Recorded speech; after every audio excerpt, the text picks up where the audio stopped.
여러분, 심장마비가 발생했을 때 가장 먼저 해야 할 일이 무엇인지 아시나요?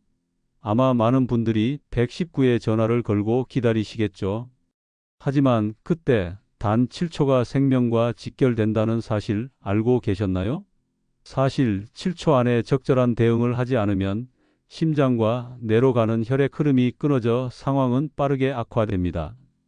여러분도 그런 상황이 오면 당황할 수 있지만 오늘 이 영상을 통해 그 7초를 어떻게 활용할 수 있을지 알게 되실 겁니다. 이 영상은 단순한 이론이 아닙니다. 실제 응급처치법을 배우셔서 심장마비가 발생했을 때 바로 대처할 수 있는 방법을 직접 익히실 수 있습니다.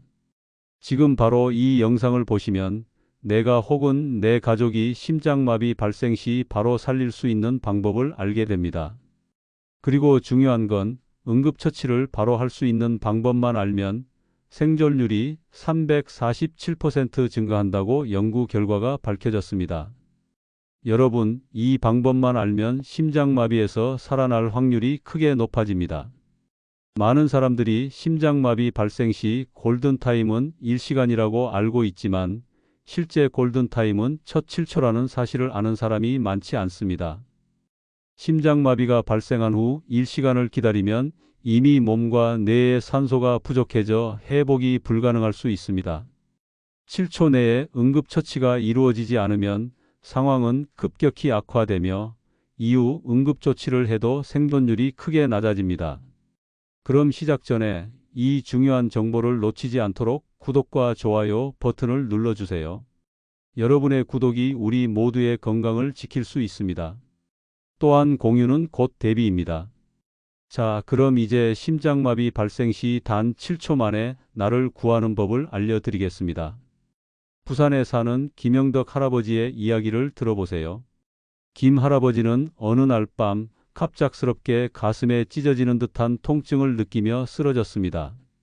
대부분의 사람이라면 바로 119에 전화를 걸고 상황을 기다리겠지만 김 할아버지는 3년 전에 제가 알려드린 7초 생존법을 기억하고 즉시 응급처치를 시작했습니다. 그 결과 심장마비가 발생했음에도 불구하고 병원에 도착했을 때 심전도가 정상인 상태였고 후속 치료도 순조롭게 이루어졌습니다. 이처럼 심장마비 발생 후 첫 7초가 얼마나 중요한지 실제 사례를 통해 알 수 있습니다. 김 할아버지가 7초 내에 대응하지 않았다면 병원에 도착하기 전에 상황은 더 악화되었을 것입니다.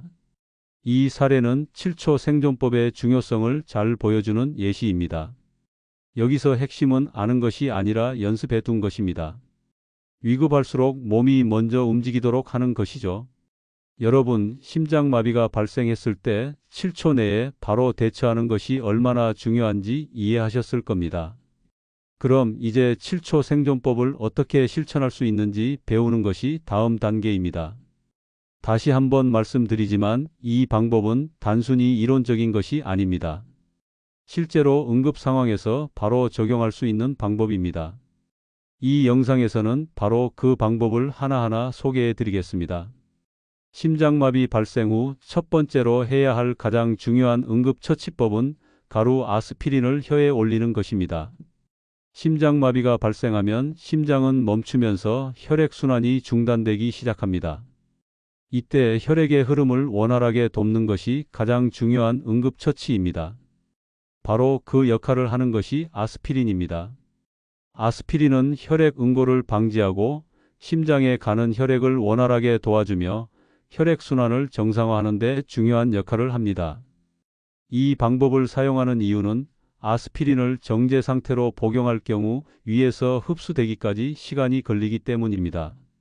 하지만 가루 아스피린은 혀에 올리자마자 바로 흡수되어 혈액 속으로 빠르게 들어가므로 심장에 즉시 효과를 미칩니다.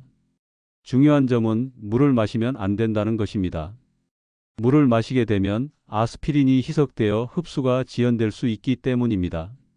따라서 물 없이 가루 아스피린만을 혀에 올리는 것이 가장 빠르고 효과적인 방법입니다. 김영수 할아버지의 이야기를 들어보겠습니다. 김 할아버지는 어느 날 밤 갑자기 가슴에 찢어지는 듯한 통증을 느꼈습니다. 그때 대부분의 사람들은 119에 전화를 걸고 도움을 기다릴 것입니다. 하지만 김 할아버지는 3년 전에 배운 7초 생존법을 기억하고 바로 가루 아스피린을 혀에 올리고 상체를 세운 자세로 앉았습니다. 그 결과 김 할아버지는 병원에 도착했을 때 심전도가 정상이었다는 놀라운 결과를 받았습니다. 만약 김 할아버지가 7초 동안 응급처치를 하지 않았다면 병원에 도착하기 전에 상태가 악화될 수 있었습니다. 바로 이 첫 7초의 대처가 생사를 가른 중요한 순간이었습니다. 두 번째로 해야 할 일은 상체를 30도에서 45도 정도로 세우는 것입니다. 심장마비가 발생하면 심장은 이미 매우 약해져 있으며 혈액순환이 어려워집니다. 심장마비가 발생했을 때 누운 상태로 있으면 중력의 영향으로 혈액이 뇌로 원활하게 공급되지 않습니다. 즉, 상체를 세우지 않으면 뇌에 필요한 산소와 혈액이 부족해져 빠르게 의식이 흐려지거나 더 심각한 상태에 빠질 수 있습니다. 연구에 따르면 상체를 30도에서 45도 세운 자세로 앉으면 심장이 혈액을 더 잘 보내게 되어 뇌로의 혈액 공급이 개선됩니다. MIT에서 진행한 연구에서는 이 자세만으로도 뇌로 가는 혈액의 양이 40% 증가한다고 밝혔습니다. 이 자세는 병원 응급처치에서 자주 사용되는 방법이며 자기 자신을 응급처치하는 데도 매우 효과적입니다. 이철민 할아버지 또한 심장마비가 발생한 순간 상체를 세우지 않고 공원 벤치에 누운 상태로 있었기 때문에 상황이 악화되었습니다. 할아버지는 5분 후 의식을 잃고 지나가던 사람이 119에 전화를 걸었지만 이미 심각한 상태였고 병원에 도착하기까지 많은 시간이 소요되었습니다.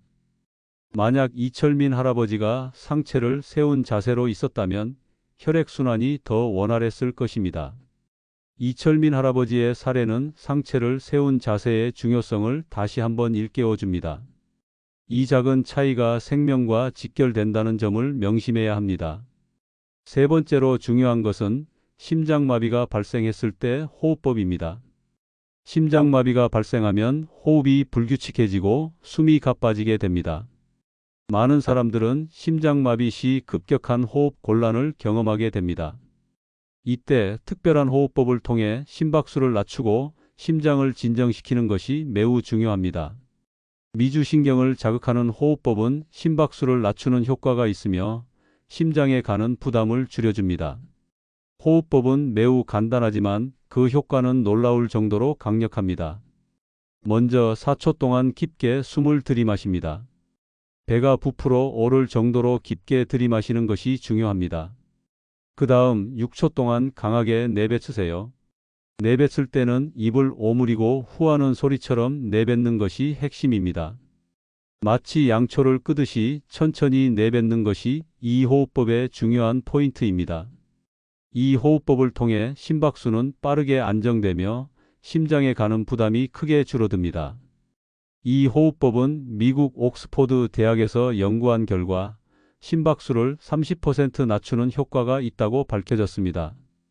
호흡법을 통해 심장에 가는 부담을 줄여주면 심장마비가 발생한 후 심장에 흐르는 혈액을 원활하게 돕는 효과가 있습니다. 심장마비가 발생했을 때 첫 7초가 얼마나 중요한지 우리가 알게 된 만큼 이 7초를 어떻게 활용할지에 대한 궁금증이 생길 것입니다. 심장마비가 발생하면 그 순간의 대처가 생사를 가를 수 있기 때문에 이 방법을 실제로 실천하는 것이 중요합니다. 물론 아무리 좋은 방법이라도 미리 준비하고 연습하지 않으면 실제 상황에서 침착하게 대처하기는 쉽지 않습니다. 그래서 우리는 7초 생존법을 일상에서 어떻게 적용하고 연습할지 알아보겠습니다.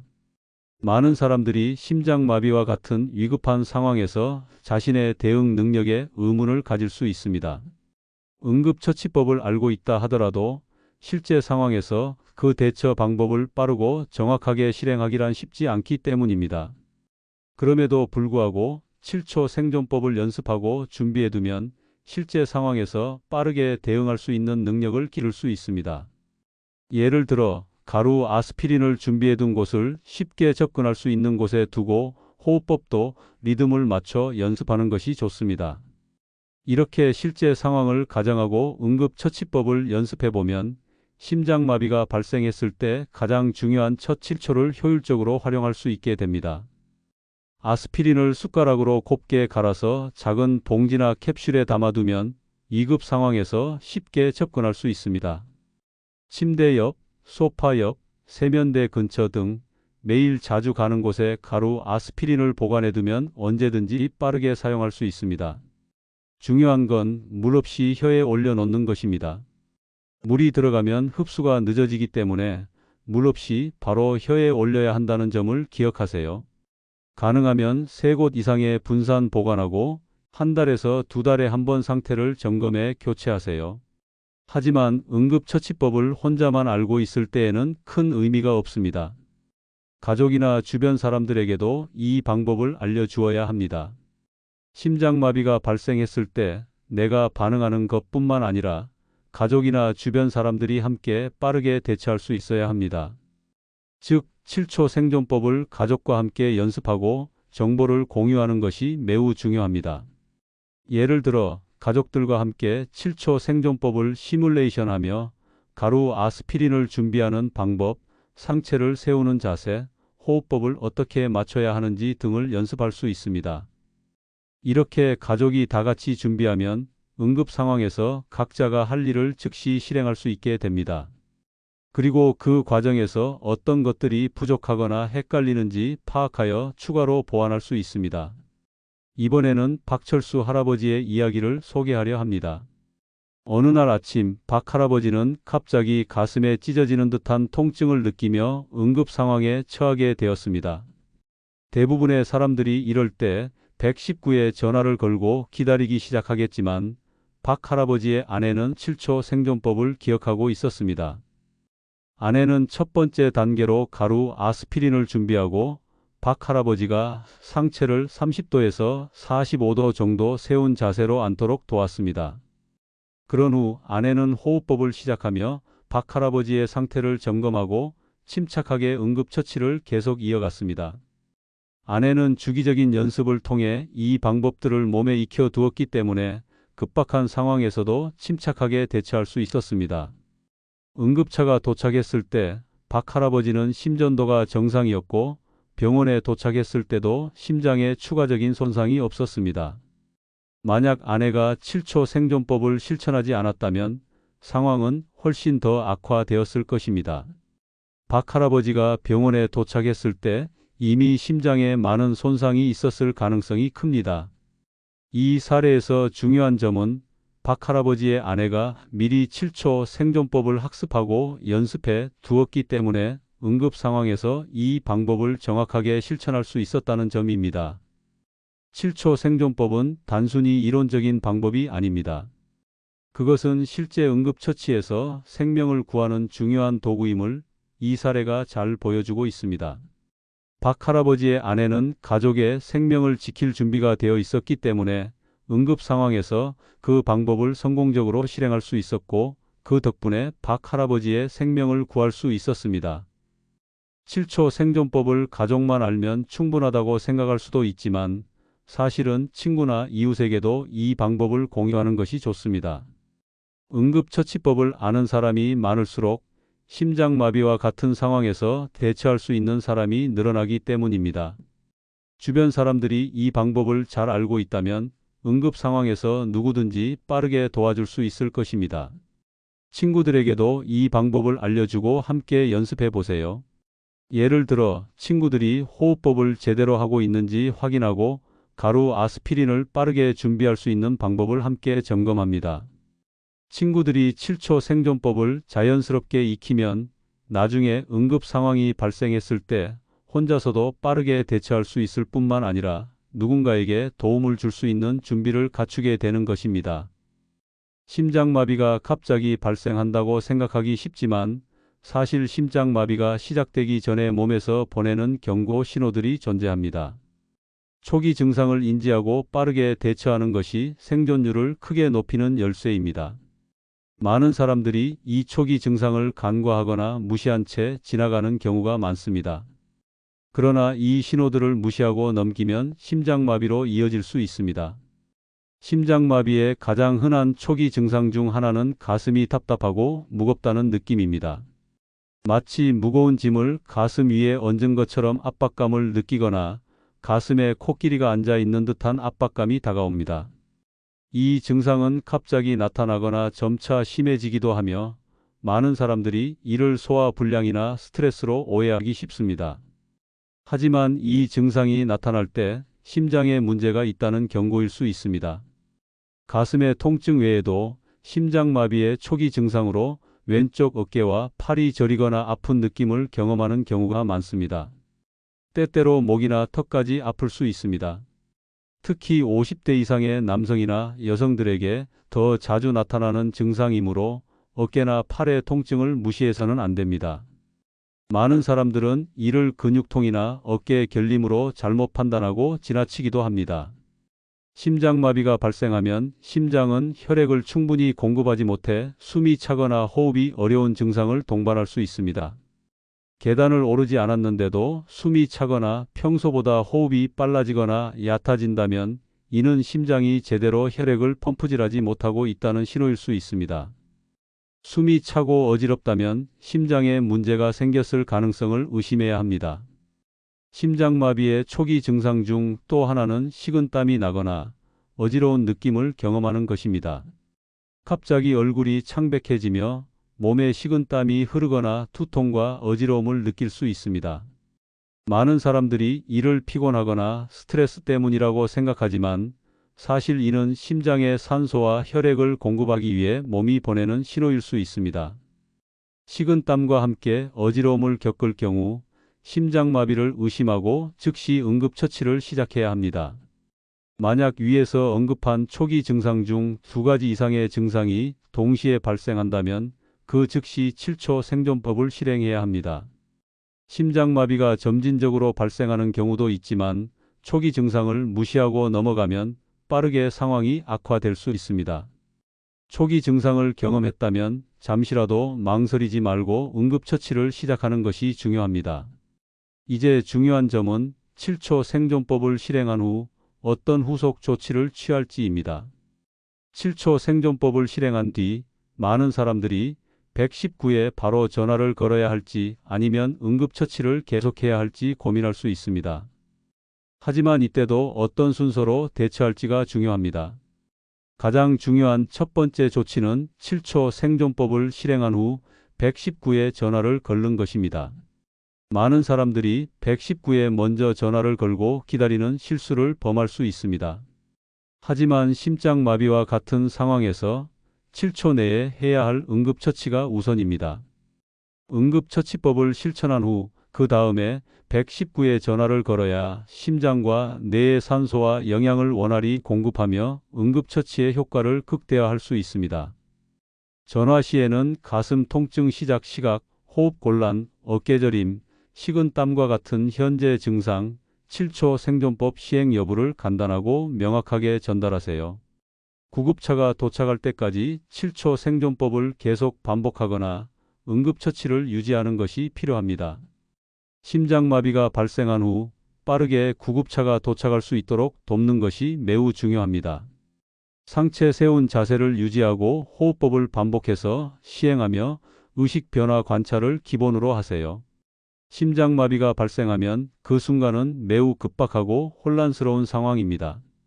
그런데 이 상황에서 우리가 가장 먼저 해야 할 일은 바로 7초 생존법을 실천하는 것입니다. 처음 7초가 얼마나 중요한지 알게 된 여러분은 이제 이 방법을 어떻게 준비하고 적용할 수 있을지 고민할 차례입니다. 이 7초 생존법은 단지 이론이 아닌 실제 응급 상황에서 나와 가족을 구할 수 있는 방법입니다. 이 방법을 혼자만 알지 말고 가족, 이웃, 친구들과 함께 연습하고 이 정보를 공유해야 합니다. 여러분이 이 방법을 실천하고 연습하면 응급 상황에서 빠르고 정확하게 대처할 수 있습니다. 여러분의 구독이 더 많은 사람들에게 이 중요한 정보를 전할 수 있게 도와줍니다. 60대 이상 부모님이나 친지에게 이 영상을 꼭 공유하시고 여러분의 소중한 사람들의 안전도 함께 지켜주세요. 이 영상이 도움이 되셨다면 구독과 좋아요 버튼을 눌러주세요. 그리고 저장까지 해두면 실제 위급 상황에서 바로 확인하실 수 있습니다.